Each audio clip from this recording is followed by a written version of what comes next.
राधे राधे। जय श्री कृष्ण। हर हर महादेव। ओम तत्पुरुषाय विद्महे महादेवाय धीमहि तन्नो रुद्रः प्रचोदयात्। 22 जुलाई से महादेव का प्रिय महीना श्रावण शुरू हो रहा है और यह बहुत अच्छे संजोगों के साथ यह महीना शुरू हो रहा है। सावन का पहला ही दिन, वो भी सोमवार वो भी सावन का।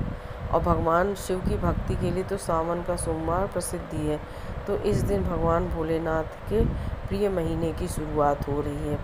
इसके साथ दूसरा संयोग ये पड़ रहा है कि श्रवण नक्षत्र से ही श्रावण महीने की शुरुआत हो रही है। श्रवण नक्षत्र पड़ने के कारण ही इस महीने का नाम श्रावण पड़ा है और महीने की शुरुआत ही इस नक्षत्र से हो रही है। ये भी एक अच्छा और दुर्लभ संयोग है। इसके साथ ही साथ इस दिन पूरे दिन सर्वार्थ सिद्धि योग रहेगा, जो आपके समस्त कार्यों को सिद्ध करने के लिए बहुत अच्छा है। यानी इस समय आप जो भी कार्य प्रारंभ करेंगे वह सिद्ध होकर ही रहेगा। तो ये अच्छा संयोग है। इसके साथ साथ प्रीति योग भी है। मतलब यह महीने की शुरुआत ही बहुत अच्छे संयोग के साथ ही हो रही है। और अच्छी बात ये है कि इस बार सावन में 5 के 5 सोमवार पड़ेंगे। ये भी एक बहुत अच्छा संयोग है।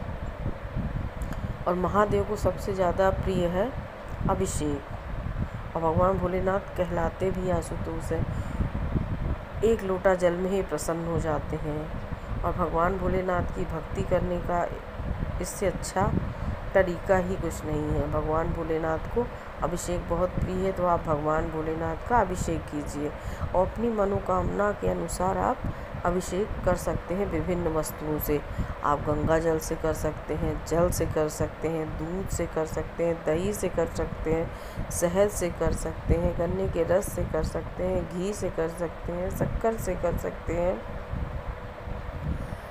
फूलों के रस से कर सकते हैं, फलों के रस से कर सकते हैं। इतनी विविधता, इतनी समृद्धि है महादेव का।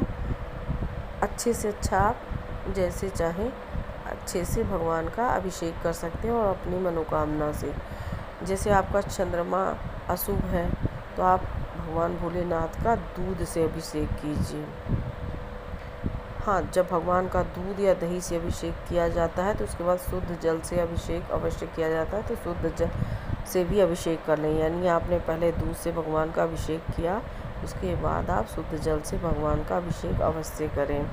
नेत्रकुंड का तिलक लगाएं, उन्हें बेलपत्र, समी पत्र, भांग, धतूरा चढ़ाएं। हरी बेलपत्र, हरी भांग के पत्ते भगवान को चढ़ाएं, समी पत्र चढ़ाएं, धतूरा चढ़ाएं। और भगवान को नैवेद्य में खीर या फिर बताशे का भोग लगाइए। यदि आप मंगल की पीड़ा से ग्रसित हैं तो भगवान का शहद से या गन्ने के रस से अभिषेक कीजिए। और गन्ने के रस से अभिषेक करने से समृद्धि भी आती है, तो आप गन्ने के रस से अभिषेक कीजिए। फिर भगवान का उनकी प्रिय वस्तुएं चढ़ाइए। इसी तरह शुक्र को सही करना चाहते हैं तो दही से अभिषेक कीजिए। हाँ, इन सब के अभिषेक के बाद जब दूध, दही, घी, पंचामृत से भगवान का अभिषेक करते हैं ना, तो शुद्ध जल से फिर भगवान का एक बार शुद्धोदक अभिषेक करते हैं। यानी शुद्ध जल से अभिषेक करना, तो वो अवश्य कीजिए। भगवान की प्रिय वस्तुएं दूध, दही आप नैवेद्य में चढ़ाएं। साथ ही बेलपत्र, समित पत्र, भांग, धतूरा, आकड़ी का फूल चढ़ाइए। समी के फूल मिल जाएं वो चढ़ाइए। और समी के फूल तो भगवान को बहुत प्रिय है। कनेर के फूल बहुत प्रिय हैं, आप वो चढ़ाइए। और जैसी ही पीड़ा हो आपका, उसके अनुसार आप अपने अभिषेक के साथ साथ मंत्र, स्तोत्र आदि का जाप कीजिए। आप शिव चालीसा पढ़ सकते हैं।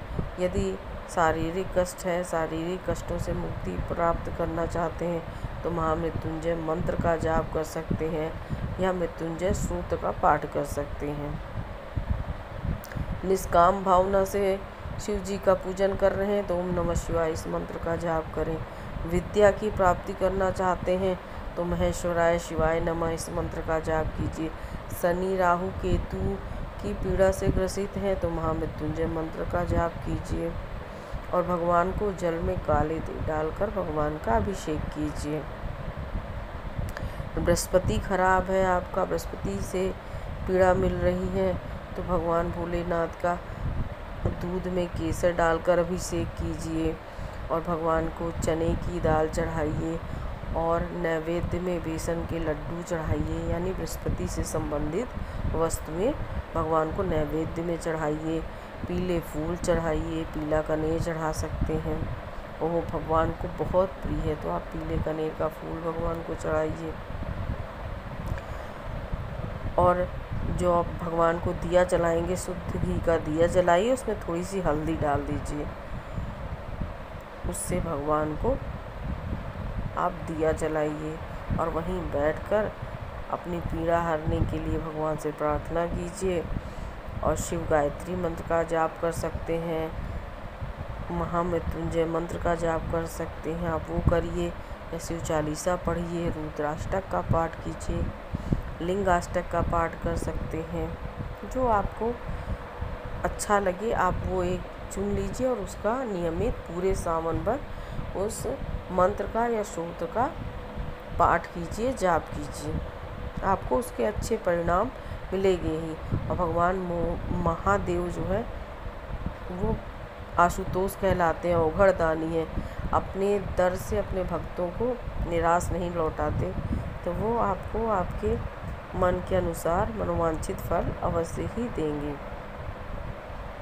हो सकता है तुरंत न मिले, क्योंकि आपके कर्म ऐसे रहते हैं ना, हमारे कुछ पिछले कर्म होते हैं, जब वो बुरे कर्म कटते हैं तब हम, और जब हमारे पुण्य बढ़ते हैं तब हमको अच्छे फल मिलते हैं। और जब आप ये पाठ पूजा अभिषेक करेंगे तो ये संचित कर्म में आ जाएंगे।